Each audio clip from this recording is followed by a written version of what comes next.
good day. Thank you. Just making sure you're all awake. I'm all here. This is exciting. Yes, it is. I have not been aware of you for very long. We haven't been aware of you for very long. Well, now What we a are coincidence. together. Probably just random. Speak up. I have several questions. I want to start with a simple one, just about myself. Yes. I see the number 1, 2, 3, 4 Yes. all the time. You would be a good candidate for the Cybo game. Okay.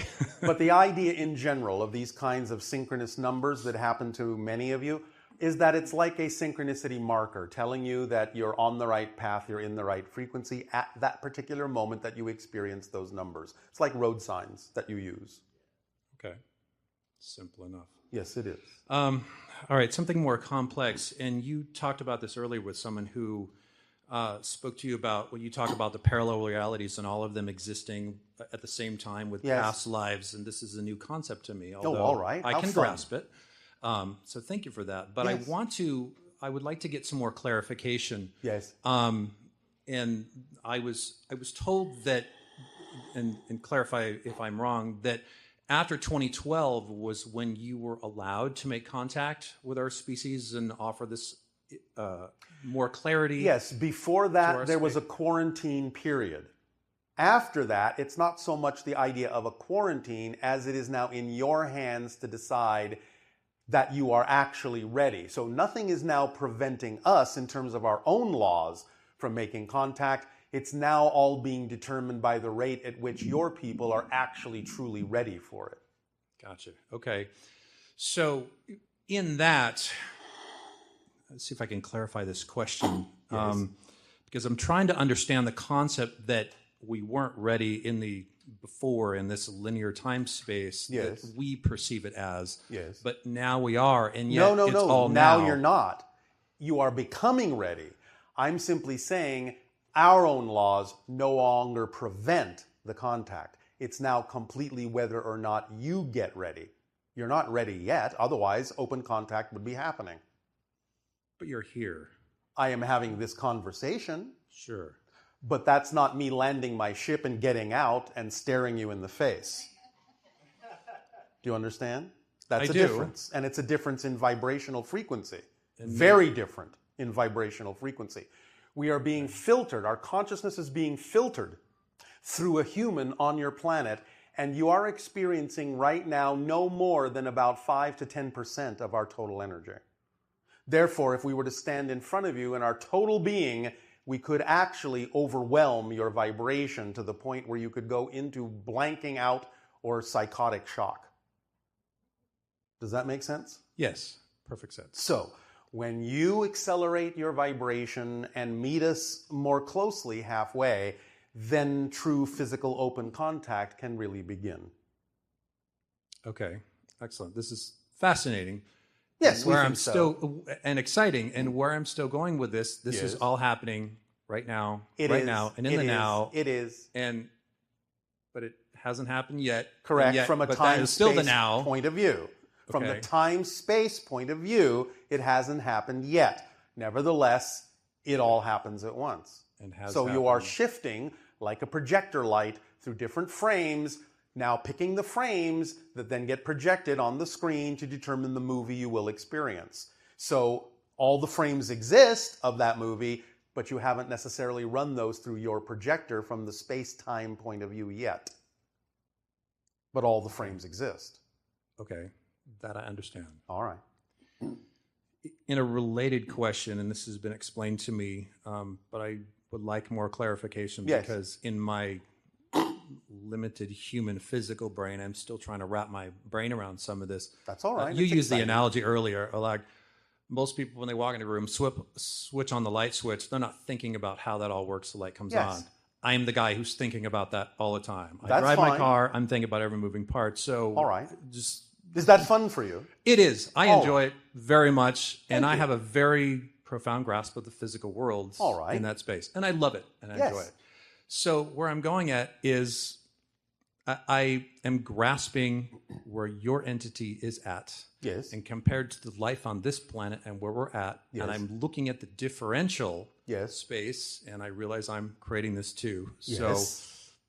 So it's another little fly in the ointment. But I guess the question I'm asking is, how come I'm not where you're at? Or how come I was born here, or the choice I made to be here instead of with you? And I don't know if I'm asking a question We clearly understand enough, exactly what you're asking, but this is one of the things that you decided would give you an interesting new perspective of your total being. It doesn't mean that there aren't other aspects of you experiencing other things, even things similar to what we are experiencing. Nevertheless, this aspect of your total consciousness is experiencing this because you believe that this is important for you as a total being to experience, to add another perspective of discovery to your total being. I'll take that. Does that help? Yes. All right. It does. Thank Anything you. else? That's it. Thank All you. right. Thank you. Thank you. It's been an honor. Thank you.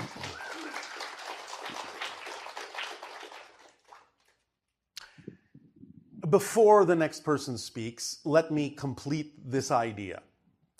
It's similar to the notion that you have a hand and the hand has 5 fingers. Well, all right, 4 and a thumb if you wish.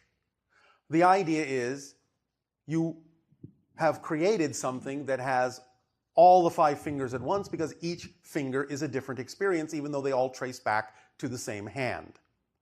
Therefore, a hand is not really a hand without all the fingers, and the fingers won't function without the hand. So one finger experiences one thing, another finger experiences something else, and that and the totality of all those fingers then makes up the experience of the hand. Hello, Bashar. And a you good day. I'm very pleased to be here with you today. We are pleased as well. Thank you. I had so many different questions to ask for you today, and so many got answered throughout the conversation, so thank you. Yes. The first question, thank you. The first question I would like to ask, though, is what kind of holds our whole universe together? My initial response would be love, but I guess I'm looking for some validation. All right. Well, your people translate the vibrational frequency of existence itself. The closest approximation you can come to that is what you do call the feeling or experience of unconditional love. That's just how you translate it. Yes. So in a sense, yes, you could say that's what quote unquote holds everything together. But in reality, everything is simply made out of that.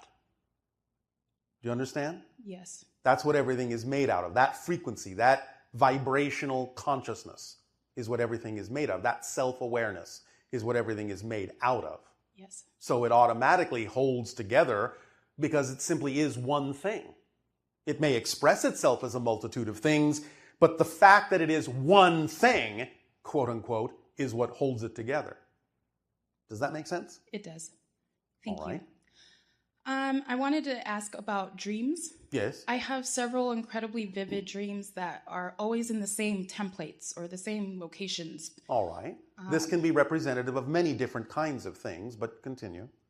Well, I was just wondering if you could help with some guidance or some clarity as to well, sometimes why it that can be happens. memories of visiting the idea of parallel reality selves. Sometimes it can be other things. It depends on how, quote unquote, literal or symbolic they may be. So when we are dreaming and we wake up and we remember them, should we always interpret them symbolically? You don't have to, but you can if it's fun for you.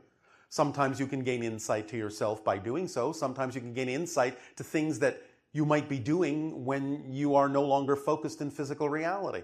But remember that your physical mind only has so many symbols to work with. And it can't always make sense out of things that you may be doing on another dimensional level, but it will use the best symbols that it can, which is sometimes why the dream seems to make no sense at all.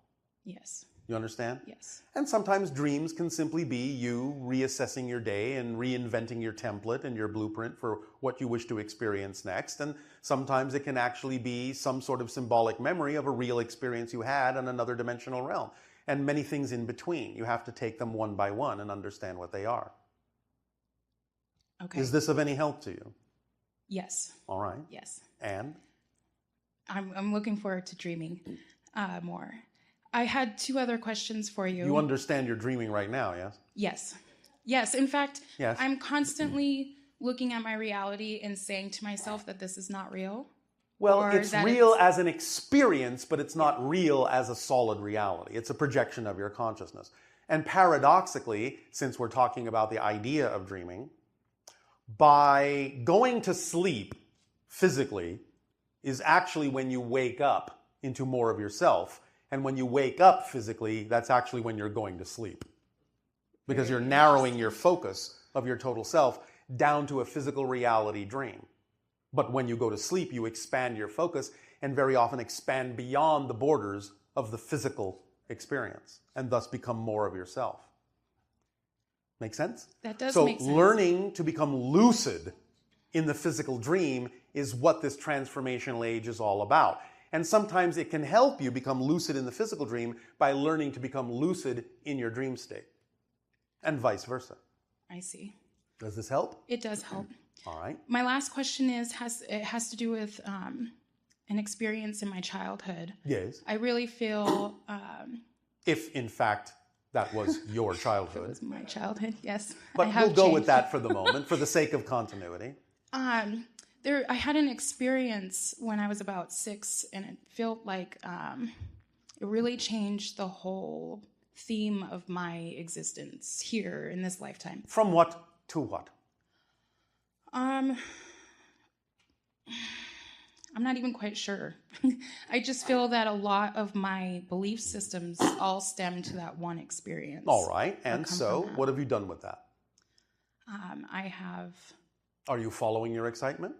I am, to the best of my ability. I feel, though, that Yes. I have to bring it always back to that present moment of Yes. being Well, that's in the part of present the moment. process, learning to live in the moment. Yes. Learning that there is nothing more valuable than what's going on right now. That's where everything you need is contained. And the Yes. more you live in the moment, the faster another now moment can manifest. The more you attempt to live outside the moment, the longer it takes for another now moment to manifest. That's the paradox. You have to live in the moment and use it up for something else to happen. That's how you accelerate things. But when you look to accelerate things by looking to the future, you're no longer living in the moment and you actually paradoxically slow things down. Okay. Yeah, I needed that. All right. I needed that piece. Thank you. Yes. What I was going to say too is with the belief systems, when I encounter, I feel like I'm like in a tennis game where I'm being, with the balls are constantly coming. The balls Yes. are my belief systems, and I kind of get overwhelmed. Where it's like, That's all right. You can do take I a have break. to investigate all of my You belief can systems? take a break. What's your rush? What's your hurry? You're an infinite, eternal, indestructible being. What's your hurry? Where are you going? Yeah. You become overwhelmed because you think you have to deal with all of it right away or something wrong will happen. Relax. There is no time like the present. Relax. And you will actually accelerate. That's what we just told you. The paradox is the more you take time to slow down and relax, the faster things will go. The more you try to speed up, the slower and longer things take. Because you're not living in the present. You're not matching the frequency of your now. Okay. Does that make sense? Yes. Yes, I really appreciate Go with the flow. Don't swim upstream. That's resistance. Just go with the flow. The current knows where to take you. Trust the speed of the current. Now, sometimes you can accelerate things by divesting yourself of beliefs that no longer work for you. That's fine. That's part of the process. But go with the flow. Excellent. Remember that if you're truly, truly living in the moment and you understand that everything that's happening right now is the most important thing that could possibly be happening and it deserves your attention and respect, Yes. then you will never, ever, ever be impatient. Because if you're really living in the moment, you're having as much fun as you possibly can, you're as engaged and involved as you possibly can be, and therefore you don't need patience. And if you don't need patience, you're never impatient. Yes. Do you understand? I do. Does this help? It immensely. Thank you so much, Bashar. Thank you. You are welcome.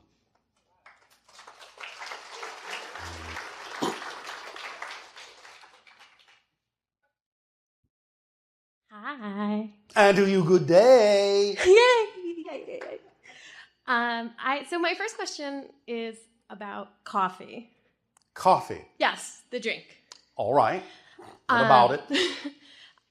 I know from a vibrational standpoint it's not good for me. All right. Then that's you. But I find that when I raise my frequency to incredibly high transformational rate, Yes. I have issues with insomnia. So what? Who says you should be asleep at that moment? Many people on your planet do not follow their natural biological awake-sleep cycle. They force themselves to be awake when they need to be asleep. They force themselves to be asleep when they need to be awake. Find your natural cycle. That's all you need to do. Then it will not be insomnia. If it's natural for you to be awake at the wee hours of the morning or whenever, then that might be your natural cycle when you're at your highest peak of creativity. Mm-hmm. Then when you find yourself actually going down in your vibratory biological cycle and need to sleep, sleep. You have to get over the idea that your society tells you when you should be awake and you should be asleep to find your natural cycle. You follow me? Yes. Is this helping? Yes. Yes. Most of you are not living your natural biological cycles. Yes, definitely. Yes.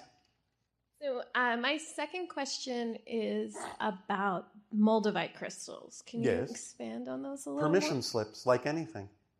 If you're attracted to it, then that means there's something about that particular permission slip that aligns with your belief system in such a way that it allows you to give yourself permission to be more of who you are by using that particular reflection or object. If you're attracted to it, use it. If you're not, don't.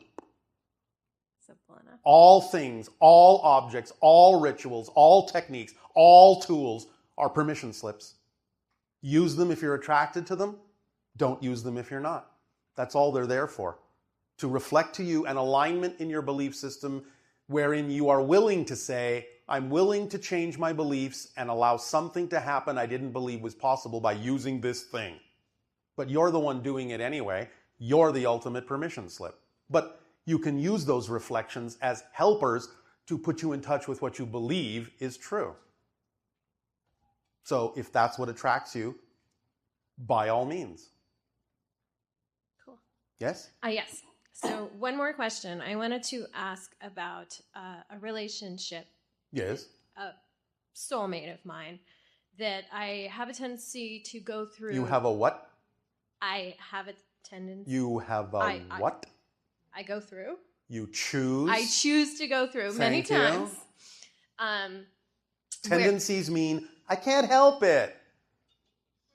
No responsibility there. Right. No way to change anything. Right. I choose. I choose. Now, if you're choosing something you don't prefer, now you have something to work with, because the first question would be, what would I have to believe is true in order to keep choosing something I don't prefer? Where if you say, well, I have a tendency, that gives you nothing to work with. No insight into yourself at all. It's about taking ownership. Yes. Response ability. The ability to respond. Oh, that's good.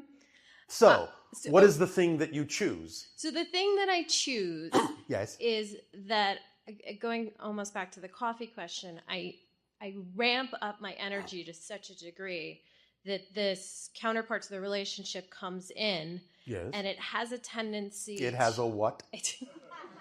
We are selectively deaf to concepts that don't work for us. I choose this relationship to drag me down. Why? That's a good question. Do you have a good answer? No, I don't. Yes, you do.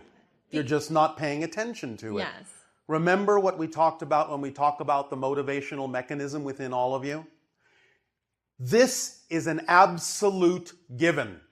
You all, always, and I mean there are no exceptions, always move in the direction, choose in the direction of what you believe is in your best interest. You always move away from what you believe is not in your best interest. Therefore, if you know that, and you know that's how the mechanism works, if you then are choosing something that you know is not in your best interest, The only way you would do so is you have a definition of that thing that makes it seem to be in your best interest more than the other choice. You need to find the belief that says that that thing you don't prefer is a better choice than the thing that would actually serve you better.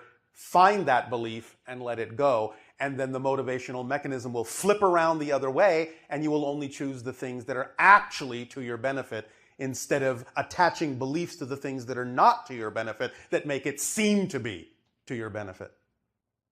Yes. Making some sense?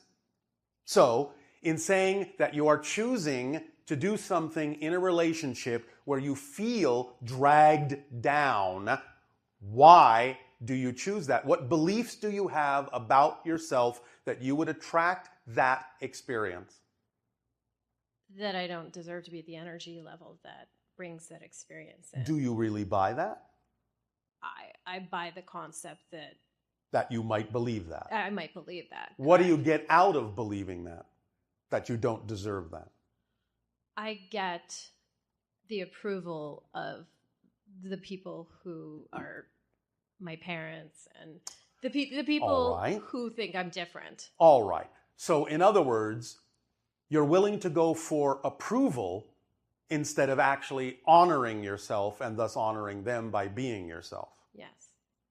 Well, there you go. There you go. You're settling for something that isn't you because you think that that's the right thing to do because you are looking for their approval to determine who you are. Is that what you prefer? Not when you say it. This is why it's so important to identify beliefs, because you see what I said earlier, once you actually bring it out into the light and make a statement out of it consciously, it doesn't make much sense, does it? No. As soon as it's nonsensical, it's gone. Unless you have another belief that says you need to hold on to it, and then you need to find that one too and let that become nonsensical. Because all the things that are out of alignment with your true vibration don't make sense. Exactly. Thank you. You're welcome.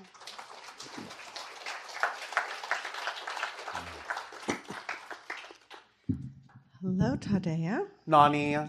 We have some questions from our Ustream listeners. Oh, all right. The first one is having to do with our core frequency and the idea of, does a core frequency only pertain to our physical life or all aspects? There are core frequencies all the way up the spectrum, but the one that we are obviously discussing most is the one that you experience as your signature frequency as a person in physical reality, because that's the one that needs the attention in order to be changed. So you're actually changing your core frequency? You are changing the physical core frequency to be a closer match to the total core frequency, to be more aligned with the total core frequency. And the determination of your physical core frequency has Is whether to do you're your holding belief on systems. with your beliefs, yes, negative and positive. But you know how you always say that your core frequency is always attracting everything that you need, and The true core frequency, yes, but you can surround it with secondary frequencies that may still represent your personality and your overall signature vibration as a person that may be muddying the true alignment with the core frequency. I think that's interesting about the personality versus the actual core frequency of the Yes, person. but look at it as the idea of nested dolls, yes?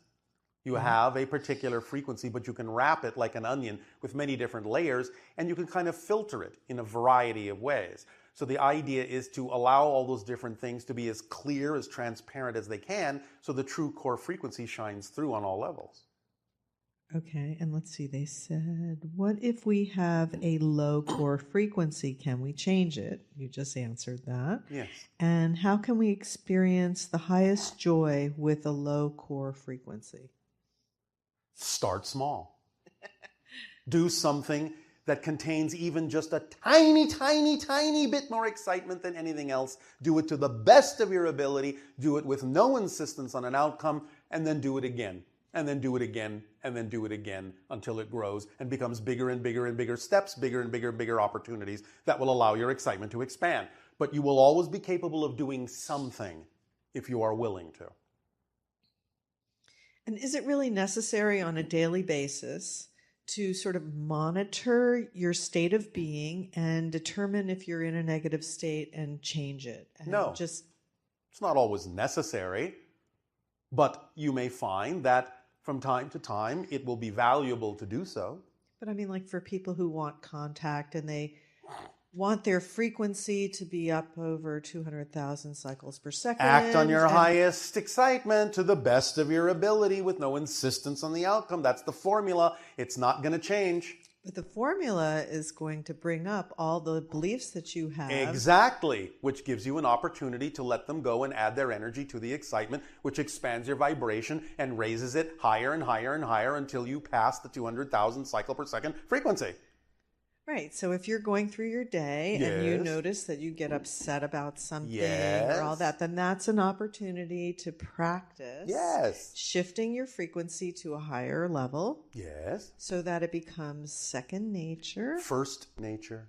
first nature. Right now, it is second nature, sometimes even third nature. So make it first nature. It just seems like a good practice. It is. That would then allow you to experience more and more expanded joy in the 3 AAA formula. Acknowledge, appreciate, and allow. Right. And when we were talking about that recently, we talked about the idea that when you acknowledge what's happening Yes. and then Acknowledge what you have instead of Oh. what you don't have. That's the phrase. Okay. Acknowledge what you have instead of what you don't have. Appreciate what you have once you've acknowledged it. Again, the appreciation of a moment and an experience that you're having doesn't necessarily mean that just because you appreciate it for being there, that you have to condone something you don't prefer that may have happened. right, because circumstances don't matter, only state Exactly. of being matters. That's So- why you go into appreciation as a state, regardless of the circumstances. And it doesn't mean that you're condoning the circumstances. So if something challenging happens Yes. that causes you, that you make a choice to lower your frequency Yes. around it, Yes. the antidote to that is to Acknowledge what you do have instead of what you don't have. Appreciate, which means create that state of appreciation for what you do have, and then allow the next thing that needs to happen, and continue to do that if you need to continue to do that. and then don't give energy to the circumstances. No, kind of because what the you're saying. circumstances is just a neutral set of props. It may still be representative of something you don't prefer, but that doesn't mean it has to affect you in any negative way. Therefore, if you simply go into a state of appreciation, you can still neutrally observe that it is a situation you don't prefer, but you won't be negatively affected by it. It really is a relearning of how to interact with physical reality. That's what we've been talking about for 33 years of your time. It's a relearning of how physical reality works. It's an understanding of the nature and structure of existence, and so you can use it effectively as a tool because it works the same for everyone all the time. It's only an issue of whether you use it in a way that you prefer or use it in a way that you don't. It doesn't care. It's up to you. Well, it's nice to know there's an alternative way of experiencing this reality, certainly. There always is. Yes. There always is. In all ways, right? Yes. Okay, and here's another question. You said that everything is synchronicity, Yes. but often we don't recognize it as such. Yes. Do we attract negative synchronicity based on our thoughts and beliefs? And is giving negative things a positive meaning a method of attracting more positive synchronicity? Yes. Again, you don't have to say this negative thing is a positive thing. We're saying you can recognize something that you don't prefer and still create the understanding that you will still derive a beneficial and positive effect from your experience of it. And that will continue to expand your positive state of being. And that's actually a really powerful thing to recognize that Yes, it is. you don't have to give You don't have to look at a situation and say, oh, I'm really glad this happened or something like that. No, you can go more in the That's not direction what it's about. just recognizing that everything that's happening can serve you in a positive Yes. way. By putting it in that context, that then allows it to shift into Yes. positive If energy. nothing else, the idea of observing something you don't prefer can put you in a state of appreciation that it is now clarified more clearly for you what you do prefer by contrast. Sometimes people on your planet will do that. They will expose themselves to something they don't prefer to give themselves a better idea, a clearer idea of what they do prefer. And therefore they've used what they don't prefer in a positive way that they can appreciate, even if they don't actually prefer the thing itself. It's just really interesting that you don't necessarily have to deal with what you're observing. You simply have to put it under the umbrella of a positive meaning for what Yes. you will get out of it. Yes, and you may find yourself dealing with it, but then you will deal with it in a completely different way that's reflective of the positive state that you have generated with your appreciation. It's wonderful. Yes, it is.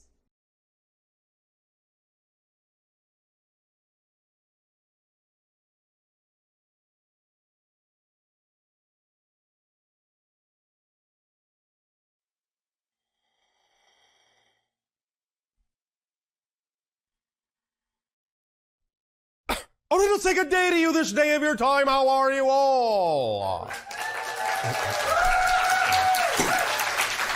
All right. We thank you. We thank you for the co-creation of the interaction. We thank you for the allowance of our civilization experiencing yours in this way and the allowance of the transmission at this time. We bid you good day of the Father. We bid you good summer solstice. And we bring you the big picture. Let us begin in the following way. Humpty Dumpty sat on a wall. Humpty Dumpty had a great fall. All the king's horses and all the king's men could not put Humpty together again. But you can. It is not absolutely clear in your history when the idea of Humpty Dumpty became an egg. Although, originally, in its original form, it was actually a riddle, not so much a story or a rhyme. And in your language, the answer to a riddle is also referred to as an egg. Thus, the transference of the answer to the subject of the riddle, Humpty Dumpty. What does this have to do with the big picture? The egg, as a whole, in falling off the wall, in coming down to a lower vibration, shatters its shell into 1,000 pieces or more. That's all of you. The egg is the oversoul, whole and complete, and potentially containing all of the shards of the shell that it shattered into. So this will be about allowing you, as a shard of the whole egg, to connect to the other shards in a manner that you can utilize that connection, utilize the awareness of the other shards, to allow you more awareness, more conscious connection to the egg as a whole, to the oversoul level of perception, and use that awareness of that connection to aid and assist you more holistically in your life as you move forward as a shard. The idea in general connects to what we discussed yesterday of your time, in that what you think of yourself as a person, as a personality, is actually not all of who you are, and in essence is a channeled entity. So you are channeling all the time. You're channeling your personality. This is an extension of the oversoul through the creation of the structure you call the physical mind, as we have said, composed of your beliefs, your emotions, your thought patterns, which sum up to your behaviors. But this is an artificial projection, an artificial construct, a framework through which, from the higher mind and from the oversoul, you channel through this idea of you as a person, this identification of personality. So you are all wandering around every day on the earth, channeling yourselves into being, projecting yourselves from higher levels into this vibrational focused frequency you call physical reality experience. So, to begin to function in a way that allows you to begin to gather the pieces back together, even while remaining a particular unique piece, the idea is to think of the egg itself, because, as we have said, everything exists all at once, so even while you are acting as a shard, the whole egg still exists. And if you know the whole egg still exists, you can begin to realize that there is always a place in creation where you as a shard fit in that shell of the whole egg, where you're still there, right now, in your place in the shell of the whole egg. The more you can begin to use this symbol in whatever way, shape, or form your imagination desires, it can be what you would consider to be a regular, normal egg. It can be an ostrich egg if you think your oversoul is big. It can be an Easter egg if you think your oversoul is made of many colors. It can be a Fabergé egg if you feel that your oversoul is encrusted with jewels. However you wish to view it doesn't matter. The important point is that you start focusing on the idea that while you are a shard, you are also simultaneously experiencing yourself as the whole egg, because the whole egg exists. And by focusing on the idea that the whole egg exists right now, the idea itself, the focus itself of seeing the whole egg as a permission slip will actually act as a magnetic attractor to begin to connect you to the other shards of that oversoul, and even to other oversouls and other shards. We have reminded you from time to time that while on your planet individually, you may believe you are composed of a population of individuals that number somewhere around 7 billion, this only represents somewhere at any given moment between 300,000 and 500,000 oversouls. So you have many, many shards walking the earth that are actually extensions of the same oversoul, the same egg that you are. A lot of different pieces of the eggshell, the same egg. By allowing yourself to know that there are literally tens of thousands of other extensions from the very same egg that you extend from, and by viewing and holding an idea, an image, a picture, a feeling of that whole egg of Humpty Dumpty on top of the wall, you can begin to allow yourself to slip into a state of being that allows you to feel, to perceive, to more consciously interact with the other shards. You may begin to pick up on this in a variety of different ways. You may start having visions, feelings, senses, ideas, and inspirations. And while you're having them anyway, you may begin to know, to feel, to be aware of the fact that some of these sensations, inspirations, points of view, perspectives may actually be coming from experiences from other shards. Now, I remind you that some of the shards are not necessarily, in your terms, contemporary with you in time. So we are also referring to shards that you would look at as past lives, future lives, lives that may exist in other civilizations and other dimensions as well, because the oversoul can extend itself that way as well. So the egg is big. The egg has shattered to many different places simultaneously in space and in time. And therefore, the more you allow yourself to focus on the egg, the more you start feeling and using the permission slip rhyme of feeling yourself as the egg on the wall before it shattered, you will begin to start identifying more strongly from the oversoul perspective. Now, at first, sometimes it may be easier for you to absorb this in dreams, in your imagination, playing around with this idea, maybe even going so far as to draw an egg, maybe even going so far as to hold a real egg. Allow yourself to really contemplate and ponder the idea of this cosmic egg, the wholeness of its being that you are an extension of, that you are a part of, that you are a shard of. And the more you focus from that point of view, the more you think of yourself in a holistic way as the egg itself, without denying the shard, without ignoring the shard, without letting go of that idea, you will start to see from the oversoul point of view more facets, more shards, more dimensions, more perspectives of the total being that you really are.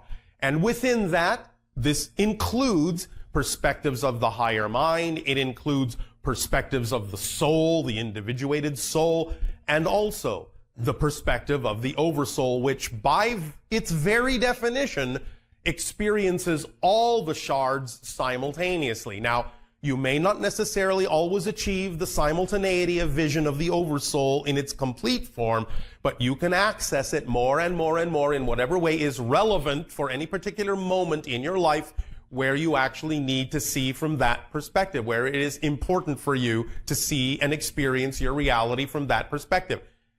The more you do this, the more you focus on the egg energy, the whole egg, being whole, the more the idea of physical reality will seem to be a little bit more transparent, a little bit more of an illusion, a little bit more of a fabrication, a little bit more of a projection through your channeled consciousness as a physical being.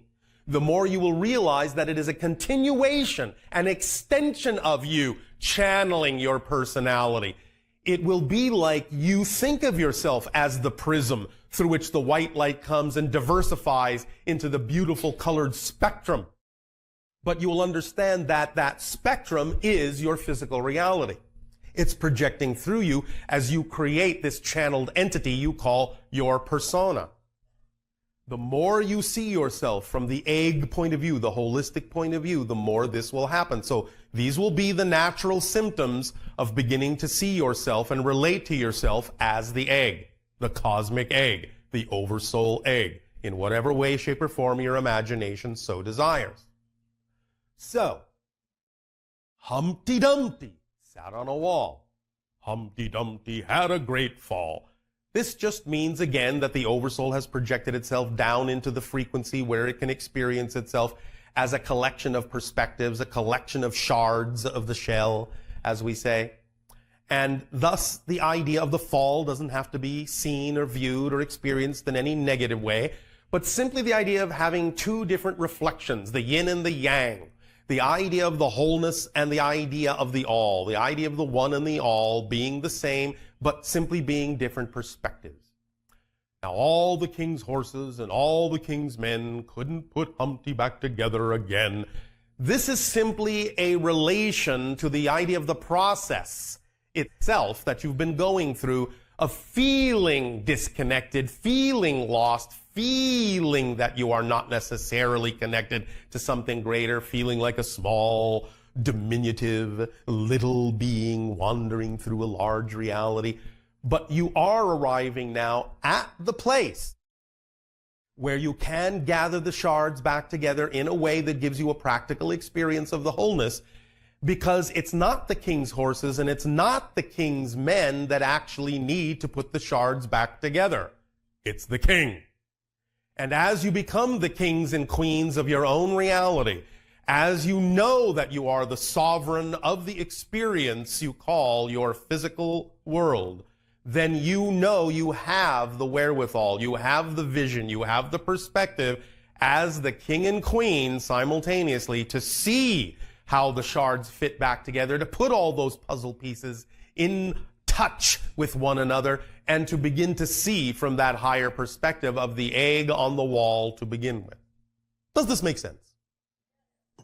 So you are all Humpty Dumpty. Every single one of you. Begin to think of yourselves that way. Begin to think of yourselves and see yourselves as the primal egg, as the holistic egg, as a whole system. Because even though you may, in a sense, create the illusion of being shattered into shards, you are still connected. This is an illusion. You are still a whole system. And you are a whole system of whole systems as well, if you want to take this idea of the egg higher and higher and higher to larger and larger and larger versions of the egg, all the way up to the all that is version of the egg. You can go as high with this as you wish, but you can use as a permission slip this idea of the cosmic egg, of the egg itself, to allow you to begin to get familiarity with being on top of the wall, seeing from the higher mind perspective, the soul perspective, the oversoul perspective, rather than only the perspective of being down at the base of the wall in pieces. This will give you a fuller spectrum of experience in your reality, because when you come upon, by doing this, by integrating yourself through this idea, when you come upon any given circumstance and any given situation, what you will also be developing is flexibility in the levels of your consciousness, in the levels from which you can perceive the circumstance and the situations that arise.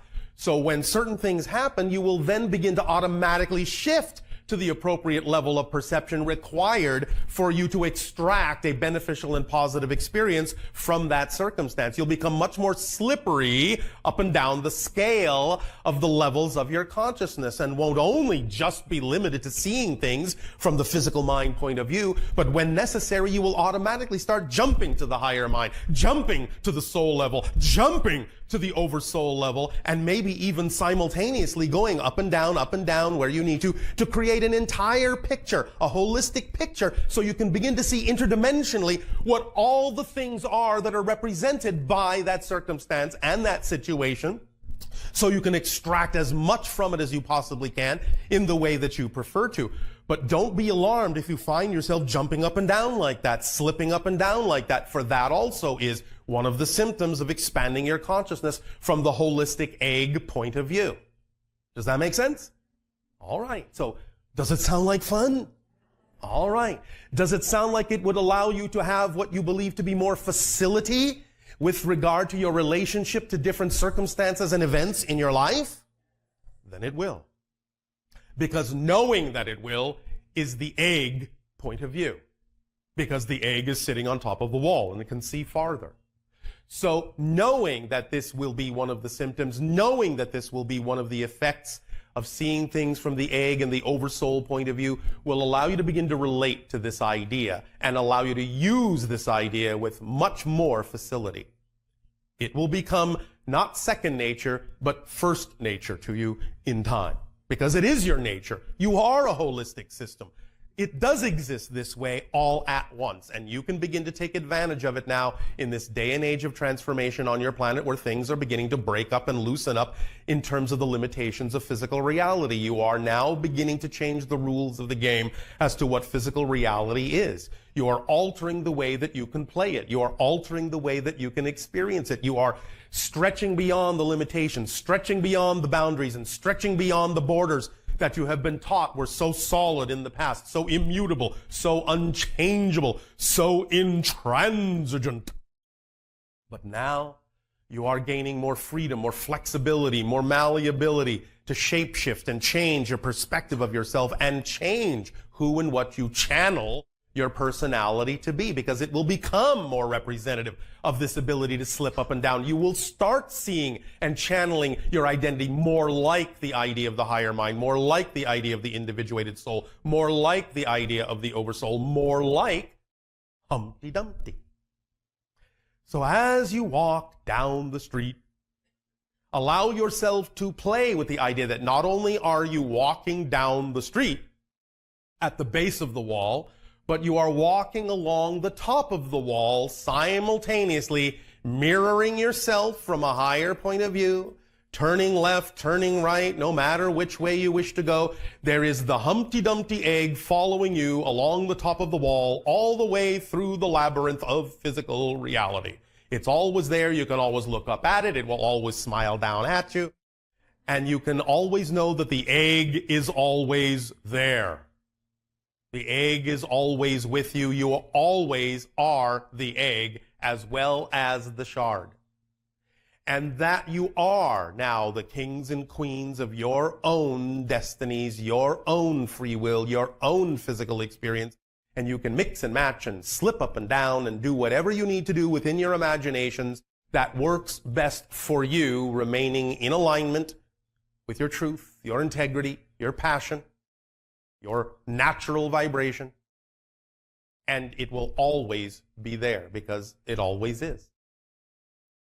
And again, as you begin to connect to the other shards and experience more input, more consciously experience the input from their experiences as they are experiencing your experiences, more input from you, you may find that your identity that you channel yourself to be may start becoming a little bit different in the following way. You may start experiencing an ability, an increased ability to empathize and identify with other people.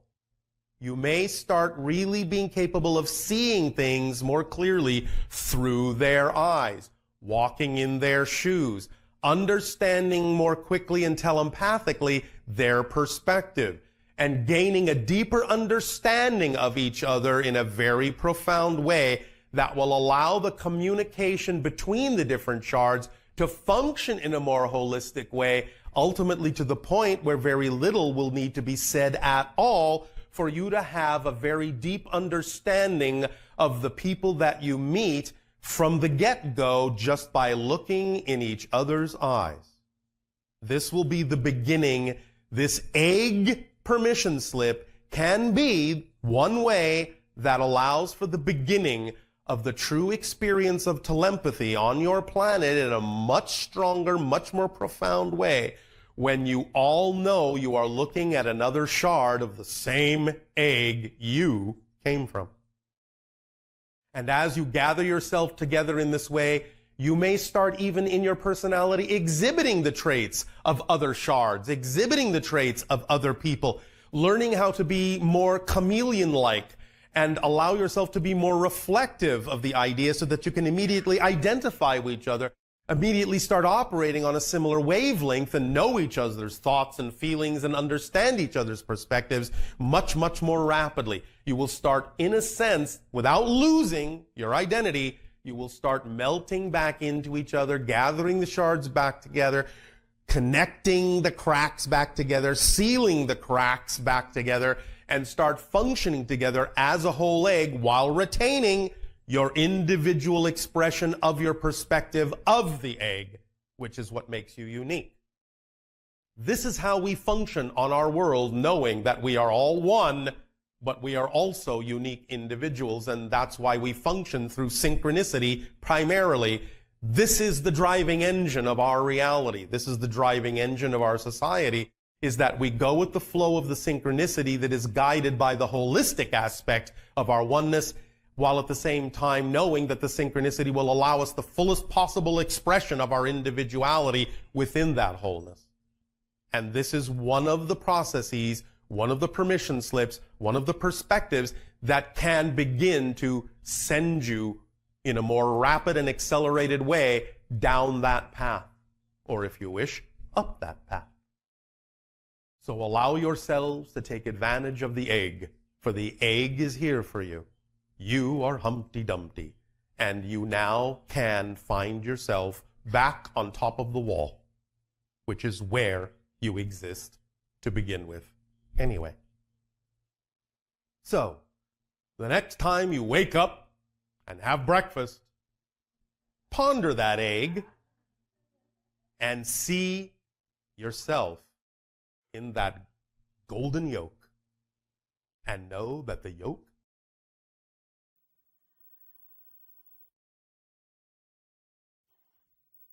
I'm going to say good day to you this day of your time. How are you all?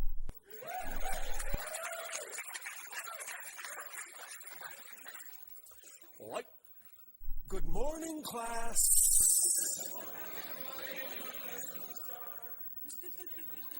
Today we will be discussing the physics of intention. Now, like anything, intention has a specific frequency, a specific vibration of energy within the matrix of your total consciousness.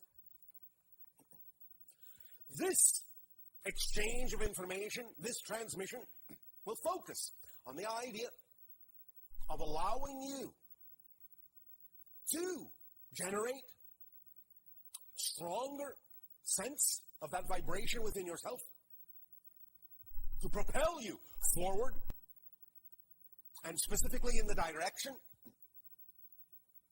of that which you prefer.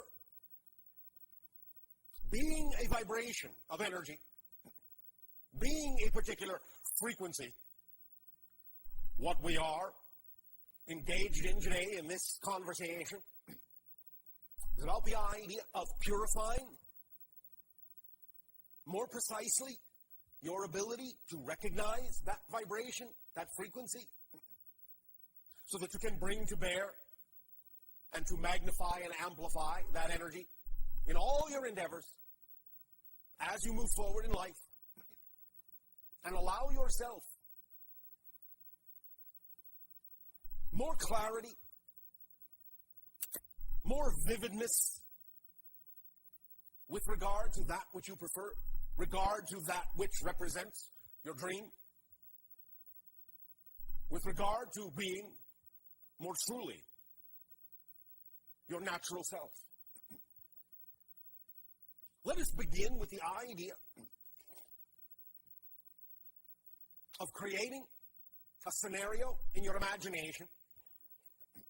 Most of you, with regard to any endeavor that you choose to do, with regard to anything you may prefer to do in life, will in your imagination conjure up an image, a picture, a scenario. Now, as we have said, and as we will remind you once again, right now, any image that your physical mind can conjure up may not necessarily be as fully representative of the way something can manifest, but it will function as a symbol, as a placeholder, as a representation of the manifestation, of the ideal scenario. Recognizing that your higher mind is far more capable of knowing how something will happen, how something will manifest, and your physical mind is not capable of knowing how that will happen. The idea is to recognize and to use the limitation of the physical mind to your advantage. Using the limitation to your advantage means that when your physical mind conjures up an image or a representation or a symbol of your ideal scenario toward any given intention you may have in life, it means that you do not necessarily have to limit yourself to the image that your imagination, your physical mind's imagination, is capable of creating. You can rely on your higher mind to create for itself a higher version representation, a higher version image, a higher version symbol that it will use to attract to you all the different synchronicities, all the different opportunities, all the different circumstances and situations required for the highest form of that representation, the highest vibration of that representation. And thus, you don't have to work so hard at insisting and focusing on the idea that the image you have in your physical mind must exactly and precisely come to fruition. Now, it might be that sometimes, from time to time, the higher mind and physical mind will recognize that according to the synchronicity in your life, the image that you have in your physical mind may be, for that moment, the most ideal representation, the most appropriate, the most relevant representation of that manifestation of your intention. But very often, and more often than not, your higher mind is quite capable of bringing to you a version of what you intend, a version of your ideal scenario that may even be much greater than what you were capable of imagining with your physical mind. And thus, it will benefit you to not insist that the picture your mind is capable of conjuring be the only way that that ideal reality can occur, can manifest, can come to fruition. To be able to relax your insistence on that picture being the only representation will benefit you and allow your higher mind to do its job while your physical mind does its job, so that you can work together in harmony and concert between the physical and higher mind, which, when you do that, allows you to function in your physical reality as a whole person. If you only use your physical mind, you're not functioning as a whole person. In order to function as a whole person, you must allow the higher mind to be part of the conversation, part of the manifestation, because it is uniquely designed to see much farther than the physical mind can see. The analogy we have often used is that the physical mind is in the valley and the higher mind is on the mountaintop. So it can see much farther than the physical mind can below in the valley, and can guide you and tell you which way to turn. And even though to the physical mind it may seem that when the higher mind says turn left, turn right, go straight, it may make no sense according to what the physical mind can see, to what the physical mind intends. Relying and trusting in the higher mind's ability to see farther than the physical mind will allow you to find out, will allow you to discover, will allow you to experience that even though it may seem to be twisting and turning, it will actually be the quickest path to your intention, to what you desire. Because it knows what that path really is and what you need on that path, and how you can incorporate what you discover on that path into a greater appreciation for the scenario when it manifests, giving you all the tools you need along the way to more fully appreciate and use the scenario when it manifests, gathering as you go what you need for that experience. That's why it's so important to allow yourself to recognize that whatever is happening is part of your excitement and not an obstacle to it or not an interruption of it. Now, the idea also of this scenario that your physical mind paints a picture of is primarily, as we have said, for the purpose of instilling a state of being within you, a particular energy vibration within you, because that state of being is what's representative of the manifestation of that scenario. It is not the image that's representative necessarily. It's the state of being that goes along with it. It's when you see that picture of your ideal scenario and you living that ideal scenario of your intention. It's the feeling that goes with it of excitement. It's the feeling of certitude that goes with it. It's the feeling of knowing that that's who you are and knowing that that's an actual reality experience. That is what is key. And it is that vibrational state that the picture is designed to attract you into, to magnetize you to that vibrational state represented by that symbolic picture. Because when you're in that state, then you open up the conduit of your imagination and synchronicity sufficiently to allow the higher mind to then, in a sense, download to you the way in which the scenario really needs to happen, the form it really needs to take to be representative of that state of being that the physical picture has allowed you to find yourself to resonate with. That's what it's for. So relaxing your insistence that the image must be exactly as you picture it will open you up to many more possibilities and probabilities about how the actual scenario could manifest. And as often we have said, what to the physical mind may seem to be the ceiling is to the higher mind just the floor. And you are not capable with the physical mind of imagining all the ways the higher mind can actually bring you what it is you desire. So be open. Let all the doors remain open. It might manifest exactly as you've seen it, but it might not. And joy, joy, joy, and excitement to you if you get the unexpected. Allow the unexpected to come, Be open to the unexpected, for you will then allow the higher mind to constantly gift you with surprise after surprise after surprise, and you will start to understand that in functioning as a whole person, using the symbol in the way we have just described, that you can create a magical reality where manifestations occur left and right with no effort whatsoever, and your life will become an ecstatic explosion of synchronicity, and it will build and build and build and build and continue to expand and grow in that way. Now, intention, the vibration of intention. You set your sights on this image. You know that it is representative, at least to some degree, of the ideal state that you believe represents your preferred reality. Again, please remember, this is a balancing act. No expectation that it must happen that way.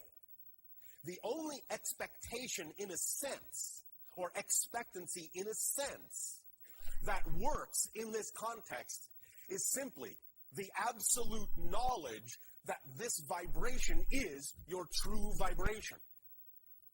What you can expect, if you stay in that vibration, are all the things that are commensurate with that vibration. But the more detail-oriented and specific you get, the less likely it may be that you will allow the thing to come to you, the thing to manifest, the scenario to manifest in all the ways that it could. It doesn't mean you cannot have details in your imaginary scenario. But do not lock them in, do not freeze them in place in such a manner so that if for some reason something manifests and it doesn't contain one or two or more of those details, that somehow you feel you have done something wrong. Allow yourself to relax your need to have every single detail there. Allow the higher mind to bring you the things you need when they are appropriate to be brought to you. For remember, your excitement is not only the driving engine of your life, it is also the organizing principle of your life. And your higher mind will allow the details that need to be there exactly when they need to be there. They will not appear 1 second before they're truly required. But I guarantee you they will not appear 1 second later than they are truly required as well.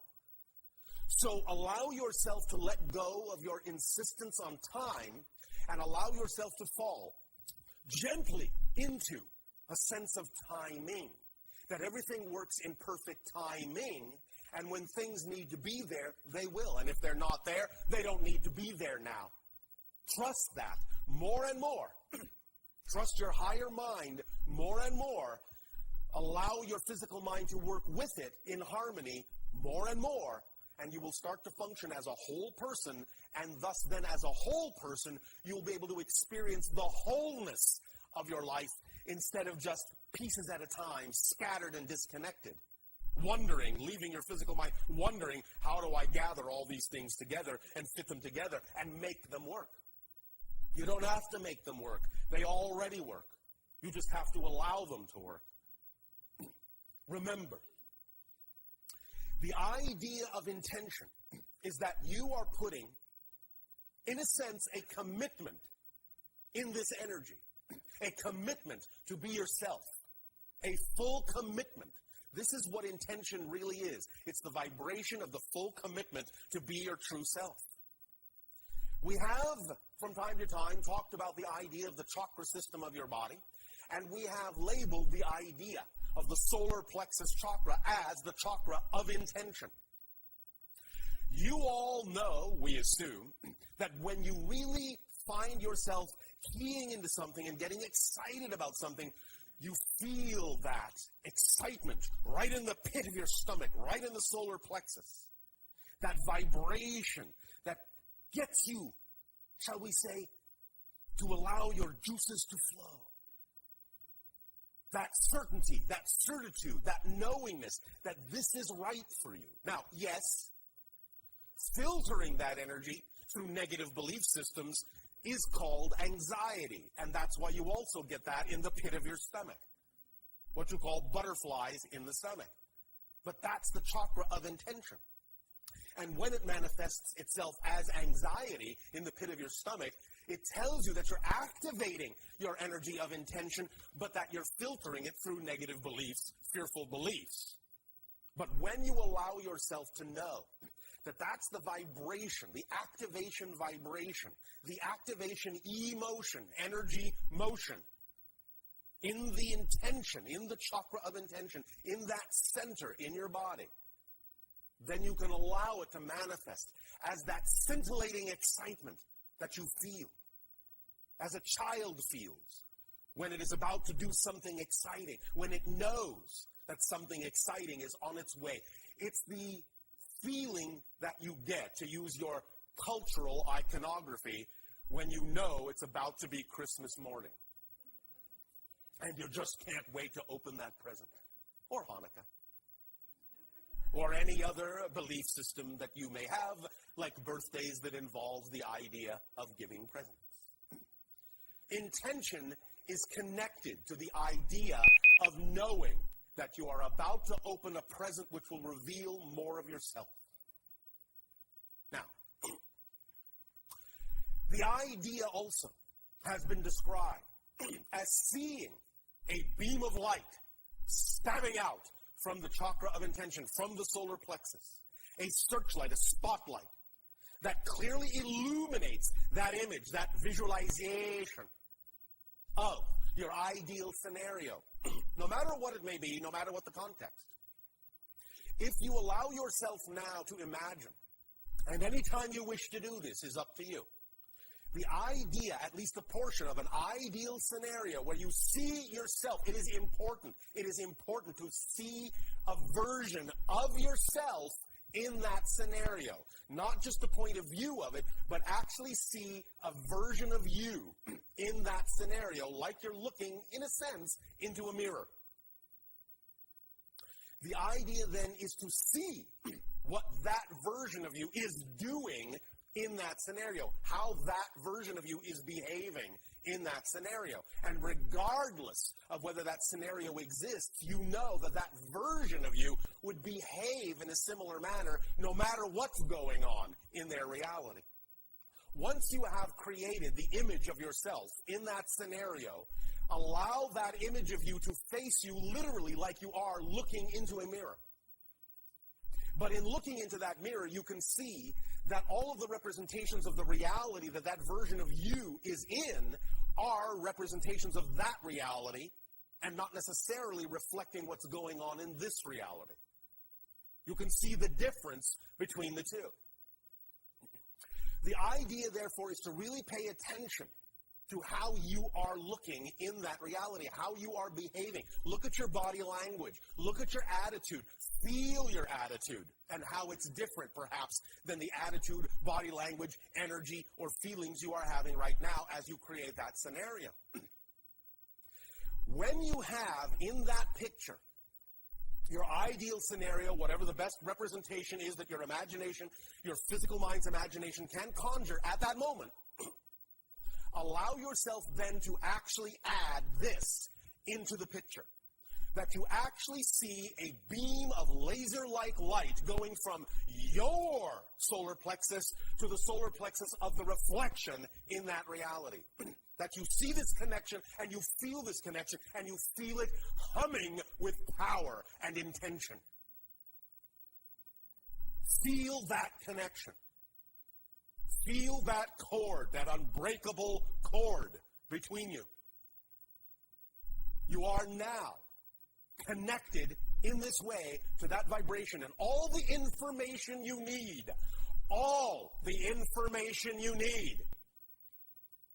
is coming to you from that version of you along that cord, filling up your solar plexus, rewiring you, reprogramming you, reinventing you, redefining you, filling you up with all the necessary data that you can then decide to incorporate within your being to become that version of you, to become one with that reflection. Allow yourself to feel that exchange of energy, that exchange of information, that powerful vibrating hum along that stabbing beam of laser-like light from solar plexus to solar plexus. Feel it cooling you down, heating you up, however you wish to feel it in your imagination. Doesn't matter. Just know that you are receiving right now, as you imagine it, and any time you choose to imagine it, you are receiving the appropriate information that you can choose to allow to download into your matrix, rewire your brain, rewire your neurology, rearrange your DNA, rearrange your molecular structure, rearrange the vibration you are giving off in your reality so that you then allow yourself to imagine at that point that everything here in this reality is starting to morph into everything that's in that reality. Until such time as the two images are actually matched as perfect reflections of one another. And when they click, when they match, when they vibrate in harmony, you will then imagine that they are humming and vibrating like tuning forks, like two mirrors facing each other, vibrating, humming like tuning forks with a single frequency. And that frequency is now amplified along that laser-like light connecting your solar plexus, until it becomes one overwhelming tone that permeates and penetrates every single cell of your body, every single image within those reflections, till everything is singing that song.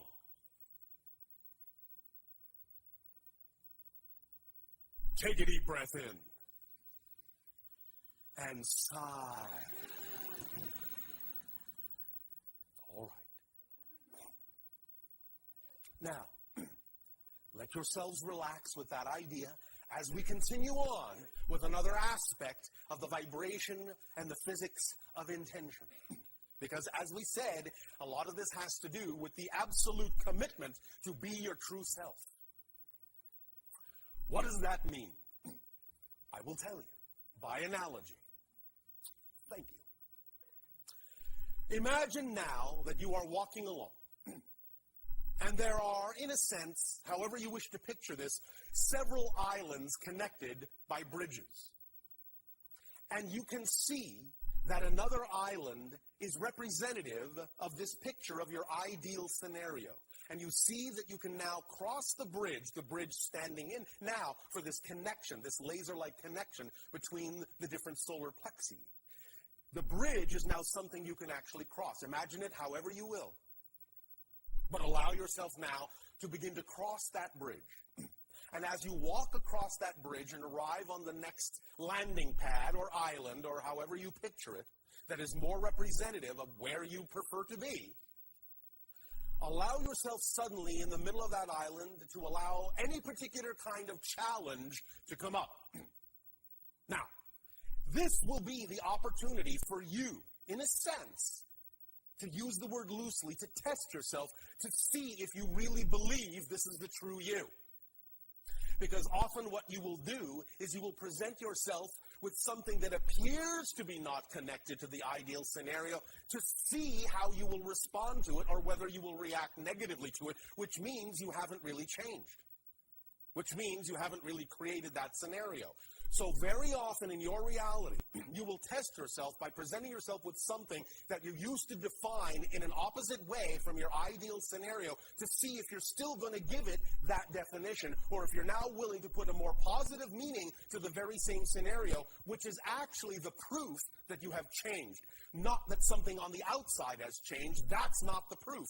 The proof is if you now respond differently to something, even if it looks the same.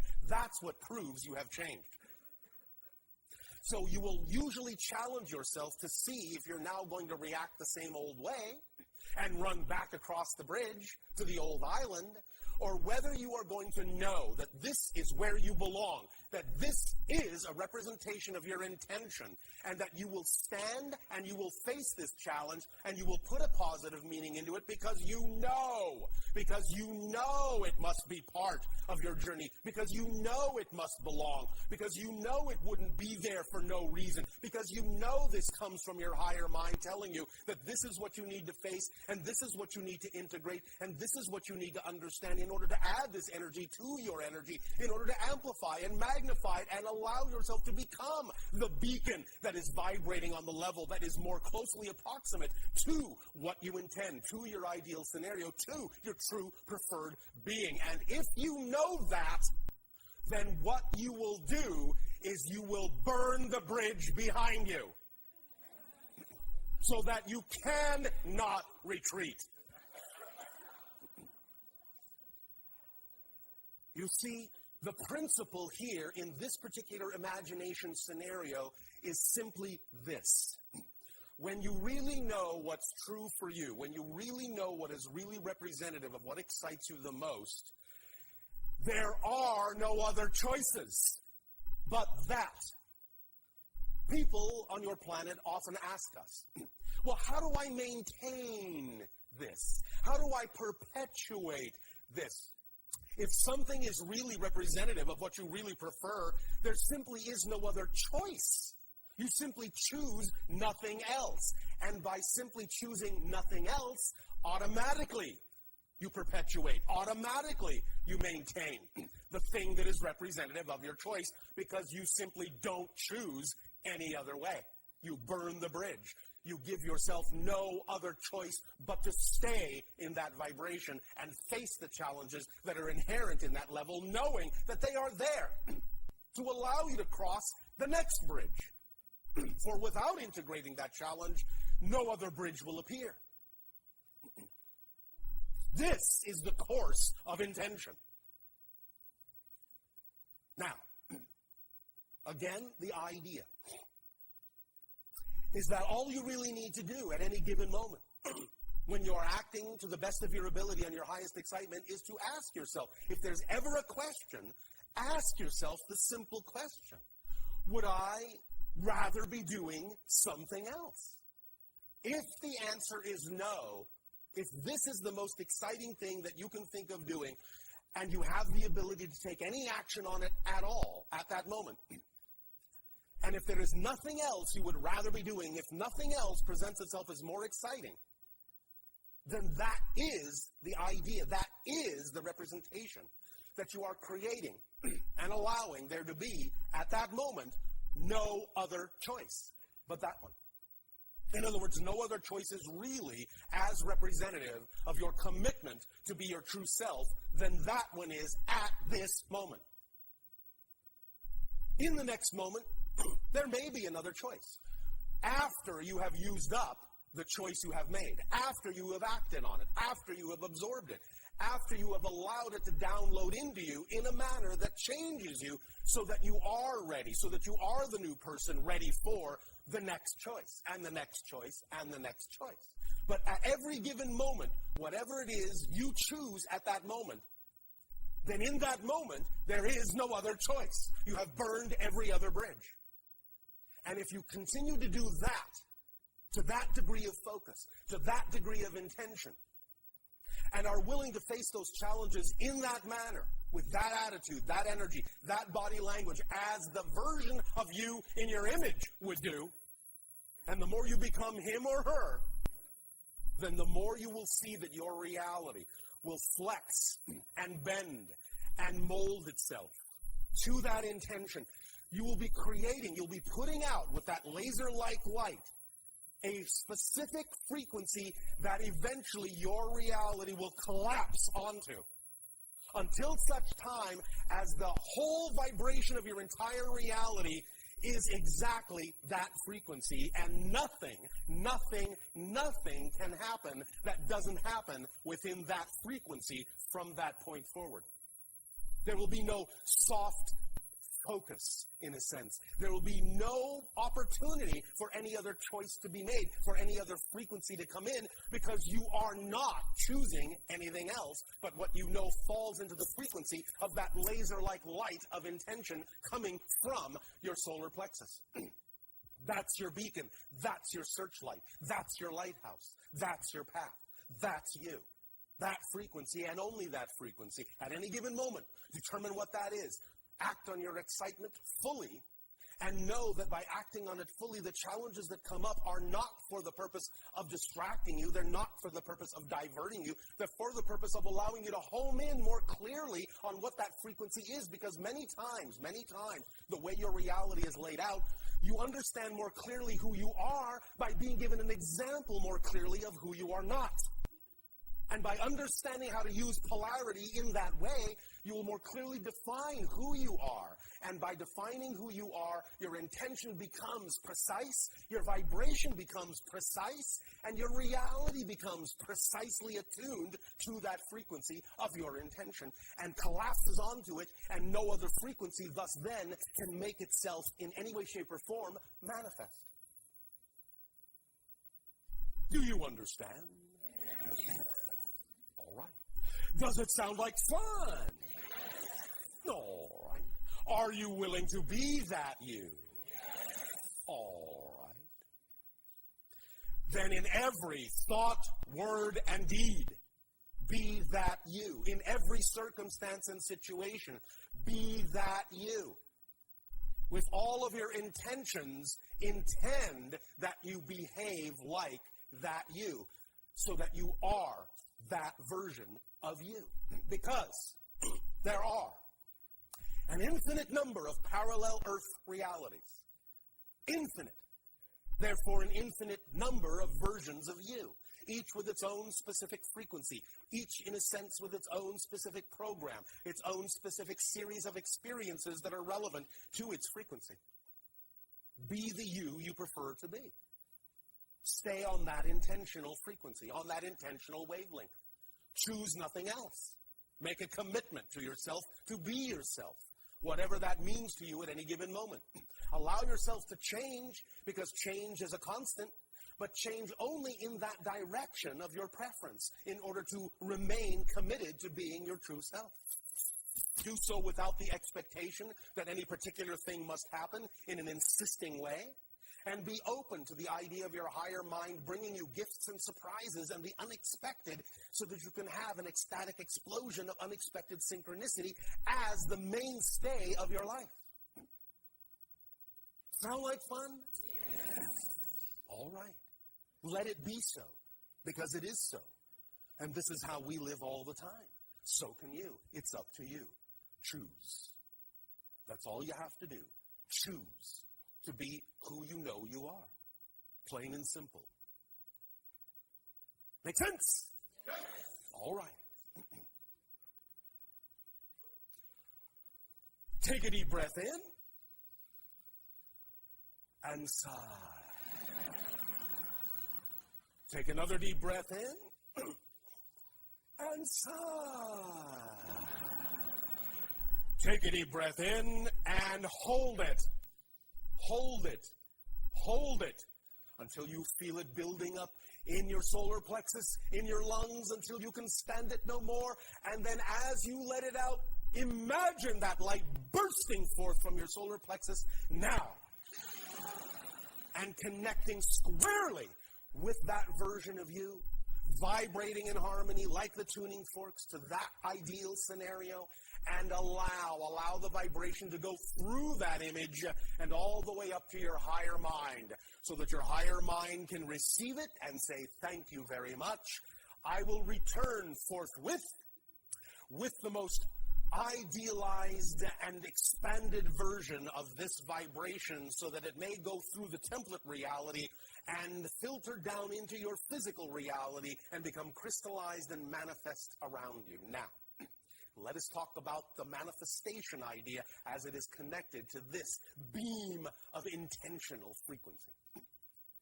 As we have described, in a sense, you have your physical reality, which can be akin to the idea, shall we say, of ice. And you have your non-physical higher mind reality, which can be akin to the idea, let us say, of steam.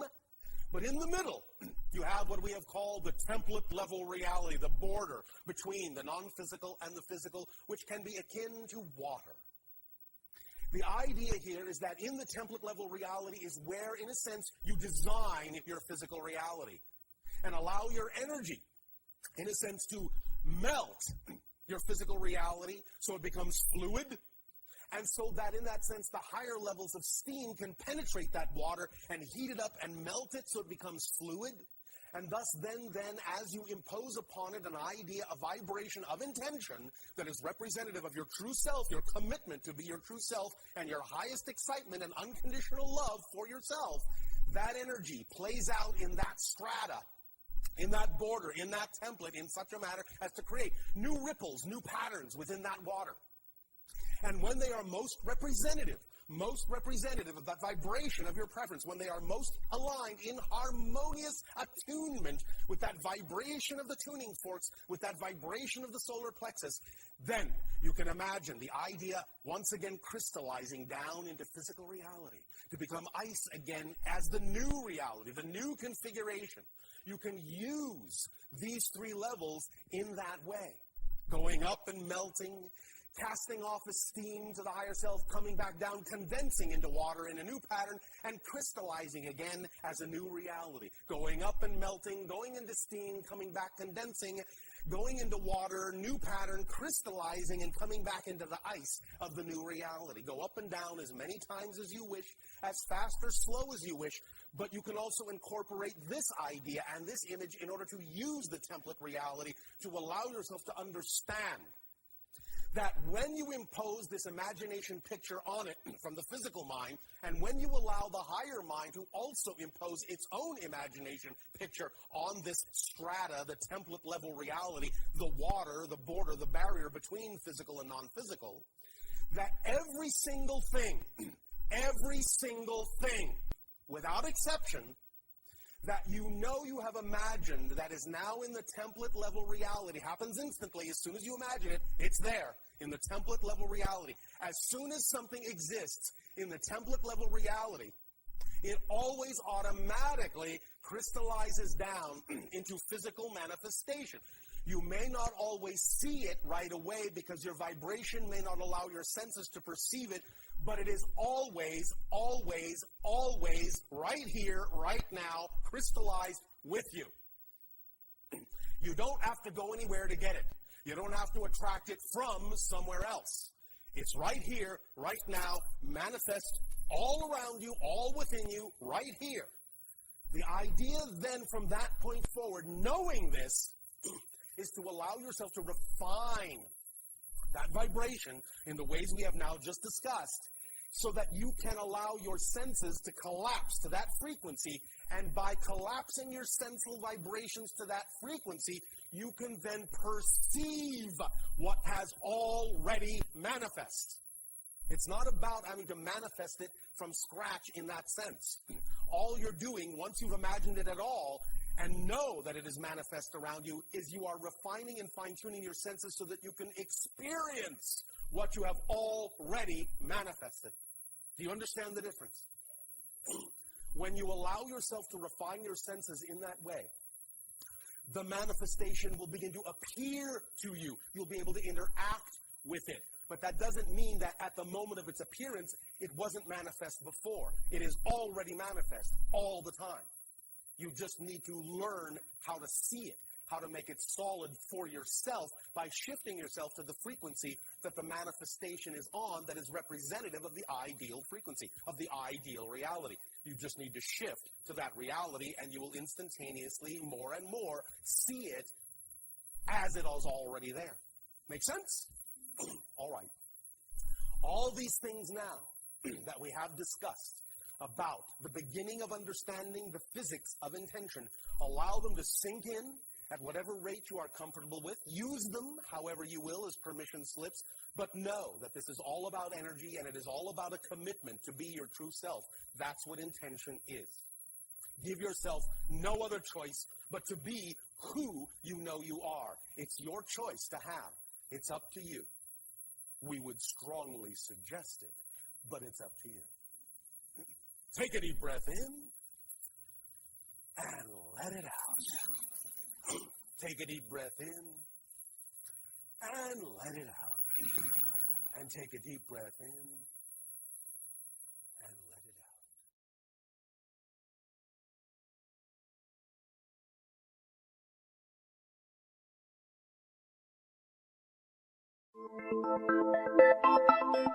out.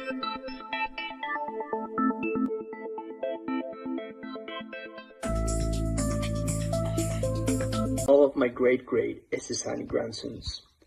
Many people say your teachings and the teachings of Abraham are alike.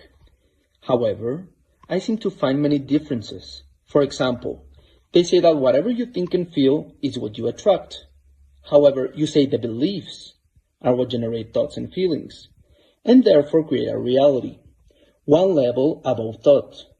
When I used to listen to them, I was so obsessed and focused, monitoring 24/7 what I was thinking, all the time.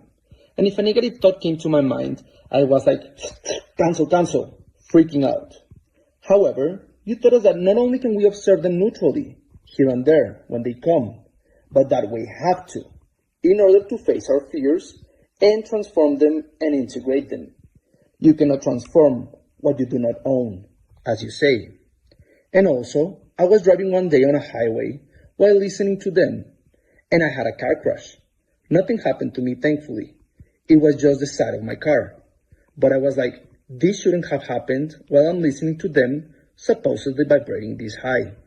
So I wanted some clarity on those teachings. What's your true perspective about them? Thank you.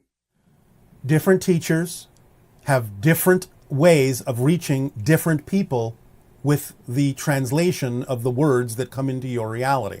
There are people that gravitate to certain ways, certain semantics, certain words that are used to give them at least some understanding of the process. Other teachers may supply other aspects of it to give a different understanding, or at least an understanding of a different part of the process. Taken all together, you have a complete picture. But that doesn't necessarily mean that an absolutely complete picture or the same delivery will come through every single being that is a source of information. That's why it's so important for you in your evolution, as you change, as you grow, to pick the pieces out of any source of information that work for you and leave the rest behind. It may simply mean that you're now at a different place in your life where you need to hear things and do things in a different way. And therefore you gravitate to maybe one teacher one time and another teacher or another source another time, because you are piecing together from different sources what works for you to create the path of least resistance for who you truly prefer to be. So it's not so much the idea that there's any contradiction. You're simply looking at things from different points of view, using different ways and methods that appeal to different people who have different belief systems and need to hear things and receive things in different ways at different times. Now, with respect to the idea of your car crash, there can be many different levels on which you can look at this. Number one, on a very simplistic level, you can say that you may have created for yourself an experience that on the most simplistic, basic physical level simply says, pay attention to what's going on when you're doing something physically, because you can get hurt if you're not paying attention. So on the simplest level, the most basic physical level, you could simply say it's a lesson of don't be distracted when you're doing something like driving a car. Otherwise, this is what happens or can happen. That's a very simplistic lesson on a very basic physical level. On other levels, you could say, all right, you were in a state of being where you realized that by being in that state of being, that no matter what happened around you, no matter how dangerous it seemed, you would emerge unscathed.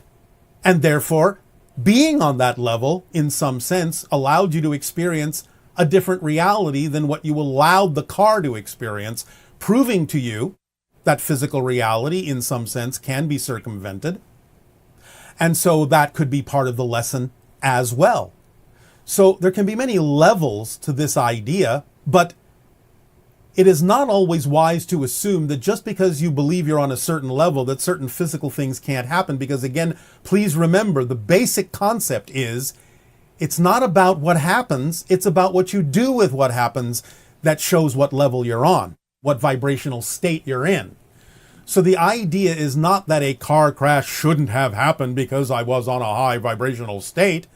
That's an insistence and assumption that doesn't necessarily serve the purpose of the experience, because it just demonstrated to you that just about anything can happen no matter what level you're on, because it's not about the idea of what happens, it's about the idea of what you do with what happens that really makes the difference in your experience of physical reality.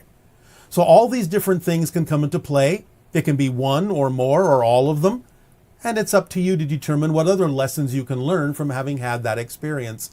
But be open to the idea of not being insistent on what you think should or shouldn't be a reflection of the state you're in, because again, that really shouldn't matter. Good day, Bashar. And to you, good day. Thank you so much for this co-creation. I'm so excited to talk to you. It is our passion and our pleasure to speak with all of you as well. I was surprised in your monologue. It's so playful.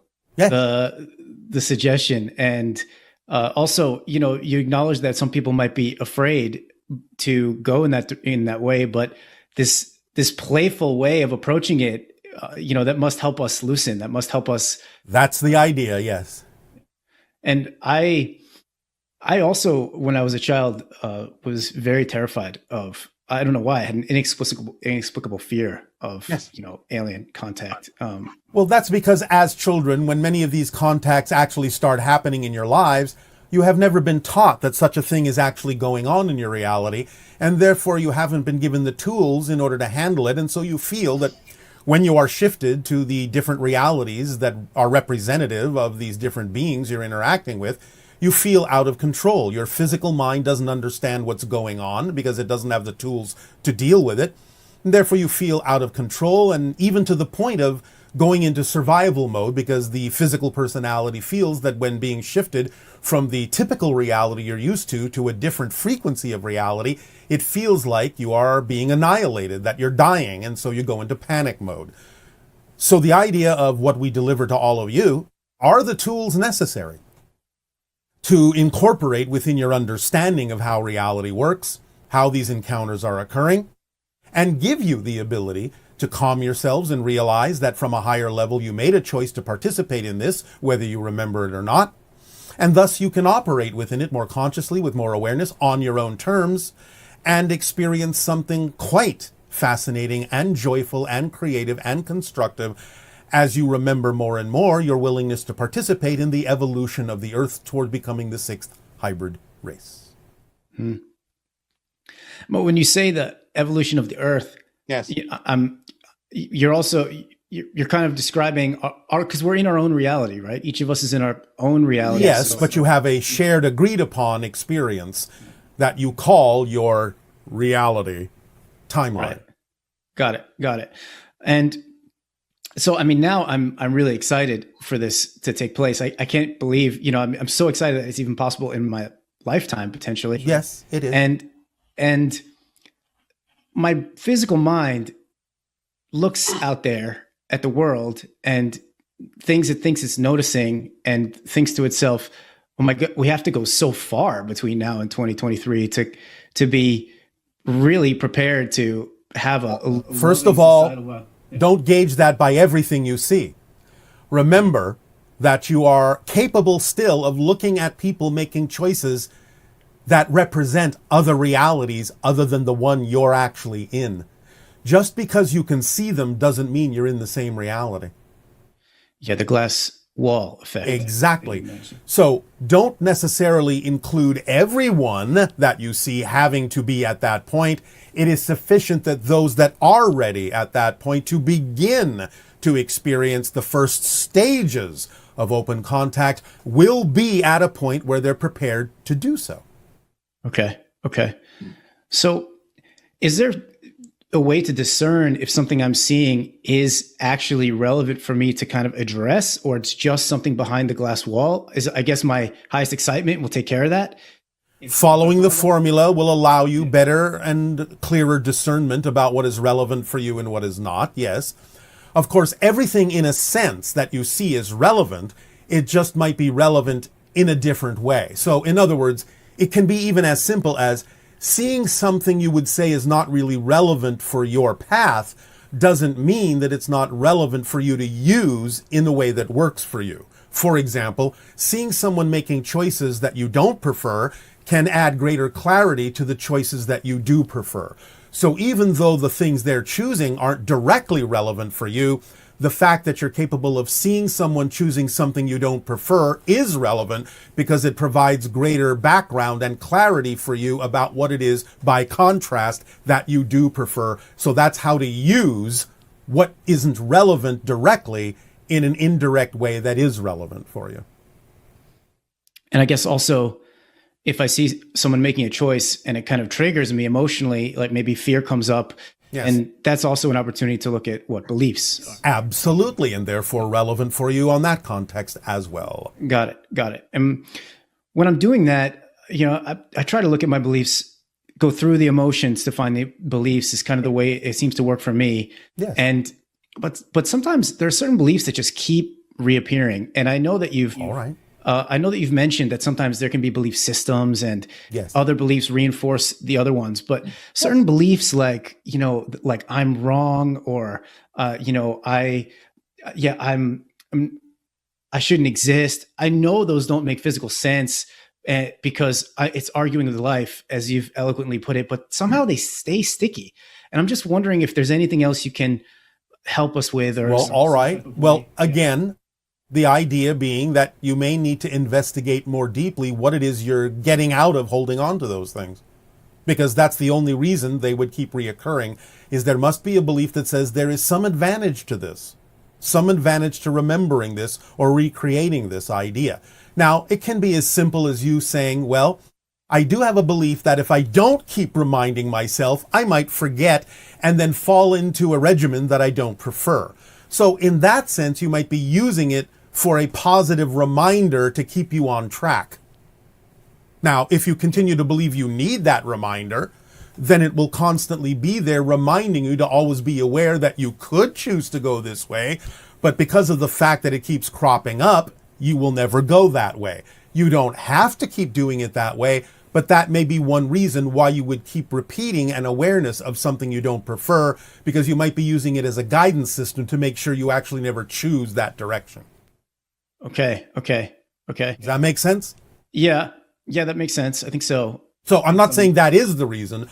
I'm simply saying that could be one of the reasons. It's up to you to investigate based on what I just told you about the idea that there must be something you're getting out of it.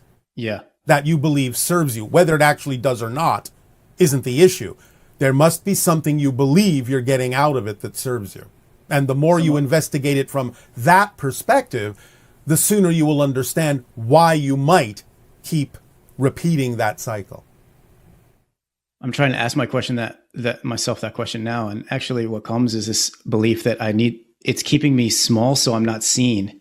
Oh, all right. And why don't you want to be seen? What are you afraid will happen if you are seen? Which is another question to always ask. What are you afraid will happen if you become who you prefer to be? So what's the answer to that one? It feels dangerous, like someone's going to come get me. Dangerous. Oh, someone's going to come and get you. Yes. How melodramatic. I know, it's true. Now, this is simply the result of a misunderstanding of how frequencies work. Remember, if you actually are in the frequency of your true self, your passion, there cannot be, by definition, anything dangerous in that. If you suddenly feel that something dangerous might happen if you act on your passion, that's not a vibration of your passion. You're already out of the vibration of your passion to even think and entertain that something like that could happen.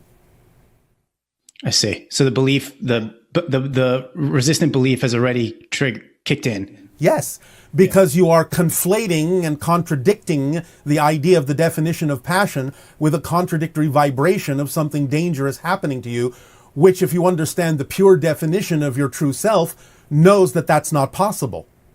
You can only experience even the idea of the fear of something happening if you've already left the vibration of your true self, which shows you still have a belief that says it's better and safer for you to leave that vibration. Because you would know, just through the idea of understanding the physics of it, that you cannot experience what you're not the frequency of. So if you are the frequency of your true self and passion, then how can you experience anything that is actually truly dangerous to you? why would you attract it? Yeah, that makes a lot of sense. And again, at the same time, remember, that doesn't mean you won't see things that might symbolize the idea of what could be dangerous. But again, it doesn't matter what you see. It only matters what you do with what you see that makes the difference. And if you stay in your vibration of passion, you will always respond to what you're seeing, even if it's what you don't prefer, in a way that allows you to use it in a way you do prefer and get a benefit from it. So remember, being in the state of passion, your true self, doesn't mean you can no longer see things that are not representative of what you prefer. It simply means that you will respond to them differently, even if they still exist and are still perceivable in your reality. That's the measure of change. Many people on your planet confuse the idea that, oh, well, I'm on a different vibratory level, I should never be seeing these things again. That's not true. As you expand your consciousness, you don't become less aware of the negative, you become more aware of the negative, but you become less likely to choose it as your experiential reality. So the idea is, it doesn't really matter to a truly centered being what happens. It only matters to them what they do with what happens, because that's what makes the difference in their experience.